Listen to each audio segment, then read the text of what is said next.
ഇന്നലെയാണ് മലപ്പുറം പാങ്ങില വാൽപ്പാറ ദുരന്തത്തിൽ കൊല്ലപ്പെട്ടു പോയ 9 പേരുടെ സംസ്കാര ചടങ്ങുകളുടെ റിപ്പോർട്ടിങ്ങിന് പോയത്. ആ സ്കൂളിലെ അധ്യാപകർ എന്നതിനപ്പുറം വീട്ടിലെ ആരൊക്കെയോ എന്ന മട്ടിൽ വിശാലമായ മൈതാനത്ത് നിറഞ്ഞ ആയിരങ്ങളുടെ വേദനാവികാരം, ആ LP സ്കൂൾ കുഞ്ഞുങ്ങളുടെ നിഷ്കളങ്ക മുഖങ്ങളിൽ കണ്ട ശൂന്യതാ വാർത്തകൾക്കപ്പുറം ഹൃദയത്തിന്റെ നീറ്റലാണ്. അതിനേക്കാൾ ഇരട്ടിക്കിരട്ടിക്ക് ഓർക്കാനാവാത്ത ഓർമ്മകളാണ് ചുരം കയറിപ്പോയ വയനാടൻ ദുരന്തകാലം.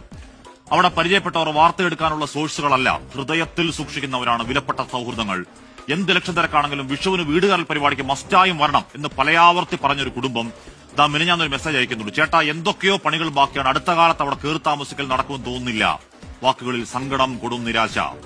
കബന്ധങ്ങൾ, വേർപെട്ട കൈകാലുകൾ, പുത്രദുഃഖങ്ങൾ നിറഞ്ഞ കാളരാത്രിയുടെ വേദനയിൽ ഈ നാട് ഒന്നടങ്കം കൈകോർത്ത് സർക്കാരിന് കൊടുത്ത 772 കോടിയാണ്. ആ കേന്ദ്രം പണം കൊടുക്കാത്ത പ്രശ്നമല്ല, സാങ്കല്പിക താക്കോൽദാന പരിപാടിയല്ല. ദാ ഈ നിമിഷം വരെ ഒറ്റയൊരാൾ, ഒരു കുടുംബം പോലും ആ കൂരയ്ക്ക് താഴെ നന്ദി ഉറങ്ങിയിട്ടില്ല. ഇലക്ഷന് മുൻപ് നിങ്ങളുടെ PR പണിക്ക് പാവങ്ങളെ കഥാപാത്രങ്ങളാക്കിയില്ലേ, പ്രോപ്പർട്ടി ആക്കിയില്ലേ, നാണംകെട്ട പണിയല്ലേ എന്ന് ചോദിക്കുന്നുണ്ട് പ്രതിപക്ഷം. ആ പ്രതിപക്ഷത്തിന്റെ ചോദ്യം അവിടെ നിൽക്കട്ടെ. 410 വീടുകളിൽ 178 മാത്രമാണ് പെയിന്റ് അടിച്ച് പണി പൂർത്തിയായെന്ന വ്യാജോക്തിയിൽ സാങ്കേതികമായെങ്കിലും കൈമാറിയത്. ഏതോ ഡിസാസ്റ്റർ പ്രതിരോധം, ഹൈ എൻഡ് ക്വാളിറ്റി എന്നൊക്കെ പറഞ്ഞെടുത്താണ് മേൽക്കൂരയിലൂടെ ഒരു ചാറ്റൽ മഴയ്ക്ക് വെള്ളം കിരിഞ്ഞിറങ്ങൽ, വിള്ളലല്ല ക്രാക്കെന്നാണ് ആ വയറുകീരെടുത്ത് കത്രികയല്ല വേറെതോ ഗൃതാപ്പ് എന്ന് ഡോക്ടർ പറഞ്ഞ അതേ ടോണിൽ ഊറാളങ്കലല്ല മന്ത്രി പറഞ്ഞാലും മഴയത്ത് കോൺക്രീറ്റിൽ വീടിനകത്തേക്ക് വെള്ളമിറങ്ങുന്ന നാട്ടിൽ പറയുന്നത് ചോർച്ചയെന്നാണ് സാറേ.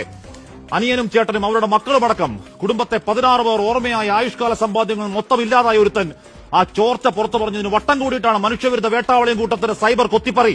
അവനെ പുറത്താക്ക്, വേണ്ടെങ്കിൽ ഇട്ടേച്ചു പോടാ എന്നൊക്കെ അങ്ങ് തമ്പ്രാന്റെ ചക്ക തൗദാര്യം പിച്ചപ്പടമെന്ന മട്ടിൽ കാലിന്മേൽ കാലും വെച്ച് ആക്രോശിക്കാൻ നീയൊക്കെ ഏതാ? ഈ നാട്ടിലെ ഹൈന്ദവനും ക്രൈസ്തവനും മുസൽമാനും മതമുള്ളവരും ഇല്ലാത്തവരും സകല മനുഷ്യന്മാരും അവരുടെ അധ്വാനത്തിന്റെ പങ്ക് ചേർത്ത് വെച്ച മനസാക്ഷിപ്പണമാണ് CMDRF. അല്ലാതെ കൊടിപിടിച്ചാലും ഹുണ്ടിക പിരിച്ചുണ്ടാക്കിയ പാർട്ടി ഫണ്ടല്ല. ഈ ഓരിയിടുന്ന ഒരുത്തന്റെയും തറവാട്ട് സ്വത്തല്ല. പ്രിയ പ്രേക്ഷകർക്ക് എൻകൗണ്ടറിലേക്ക് സ്വാഗതം.